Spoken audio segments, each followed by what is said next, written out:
Welcome to the Prince Makai channel. It's your boy Prince Makai, and I'm back with a story time, a juicy story time. Juicy, baby. Okay, it was juicy. Yeah. When all the smoke like a vape pen. Hold on, brother, chase him. Say my name, I pop up like the boogeyman. Fucking the game over dropping bangers with no. Snowing in March and the DMV is crazy. I expect this shit in Connecticut because growing up one time it even snowed in April. But here, this is wild.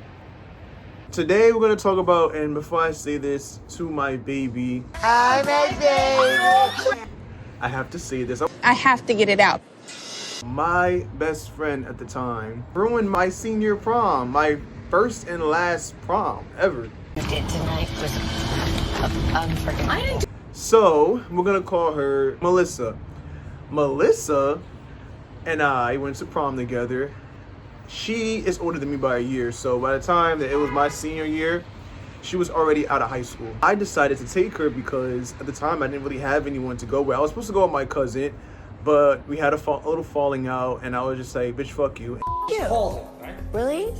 And I'll take somebody else. Now, my mother gave Melissa her dress for her 40th, but it fit her. She's more of a thicker white girl, so the dress, it was a little longer at the ends, but they got it tailored, they got everything. My mom went out to make sure that Melissa was comfortable in that dress. She also took Melissa out that day of the prom early in the morning to go get her nails done, a pedicure, her hair done, makeup. My mom paid for all of that. Melissa didn't have to pay a dime. You didn't put up no money, you didn't do anything. But she was still complaining about certain things. You're a nag. You're like an old lady. You nag.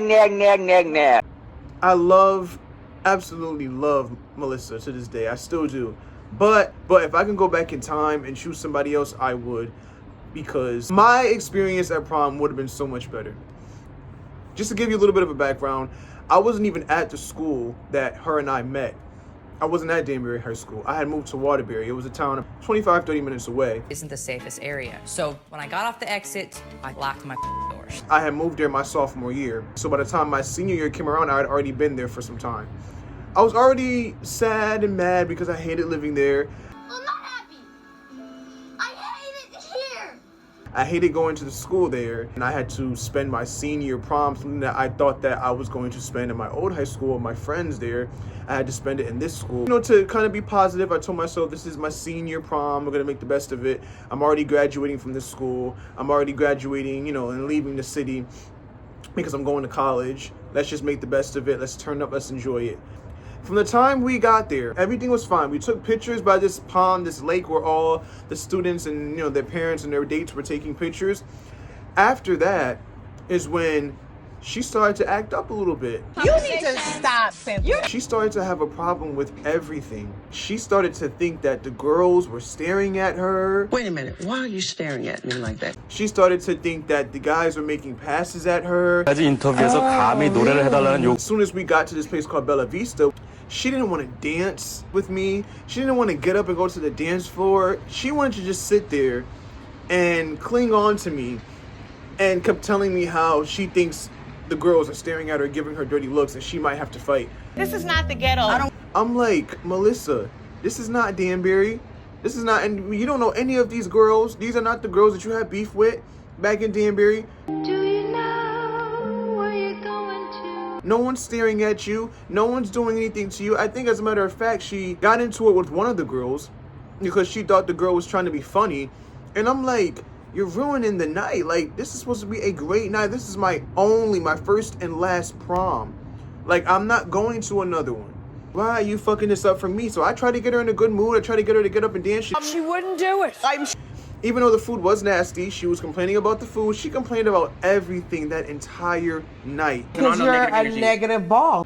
She even let me know that night that she didn't like the dress my mom gave her. And I'm like, how ungrateful. Like, my mom spent hundreds of dollars. You didn't put up no money, you didn't do anything. I don't even think she thanked my mom. If she did, I could be wrong. But you didn't say not one positive thing about the night after the night was over either. Like, she just kept saying how she thought she was going to go to jail. Take me back to jail, bitch. And she didn't really enjoy herself. And I'm sitting there like, you are delusional. I feel that she has a little slight mental problem. I'm not trying to be funny. Because nobody was thinking about you. Everybody was having a great time. Why are you sitting here just being a negative Betty? I wished that I would have just made up with my cousin and we would have went to prom together, because that fucked up my night kind of. And all this drama. It was just embarrassing. People were coming up to me like, what is her problem? Like, I ended up going to the dance floor and just dancing by myself, or well, dancing with everybody else.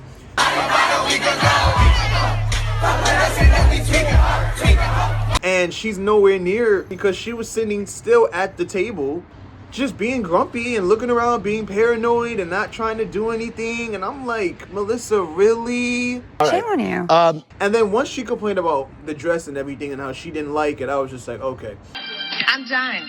My mom put up with a lot to make sure that you were comfortable and you had a good time, even gave you her own dress. How ungrateful? If somebody invited me to be their date to somewhere, I don't have to pay for my outfit. I don't gotta pay for food.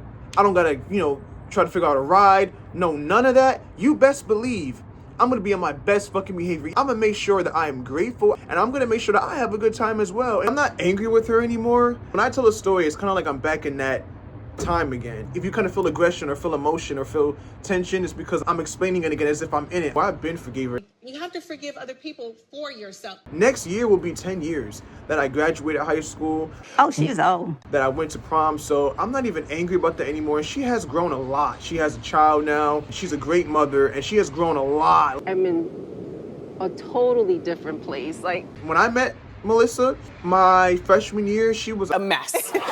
But she was so sweet and nice, and I loved her, and we clicked since day one. It was love at first sight. But she had a lot of issues. I did as well, so maybe that's why we clicked. She's very eccentric and crazy. I'm a little eccentric and crazy too. So I can appreciate her interestingly odd behavior. But now she's like almost a totally different person. Well, the new me. I don't speak to her that often, but I had to tell this story because this was something that I also thought maybe I shouldn't talk to her anymore. To be perfectly clear, I couldn't wait till the night was over just so we could drop her back off home. As a matter of fact, I didn't even come with my mom and her to bring her back home. They dropped me off home first, and then my mom went all the way to Danbury to drop Melissa off. I was just like, you know what? Fuck it. Fuck it. I was already a little sad that I had to graduate at the school that I didn't start with in another town that I was not from.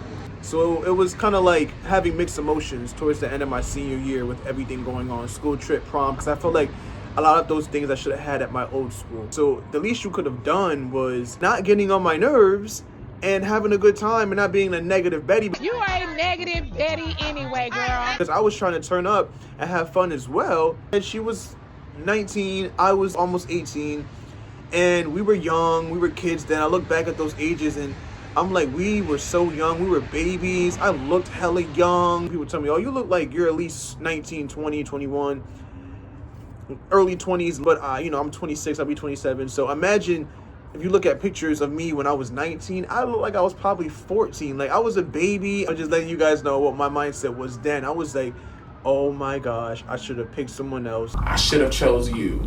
She is going to piss me the fuck off. And she did, but I love you, Melissa. Lesson learned for the both of us. This is the Prince Makai channel, and thank you guys for watching. Peace.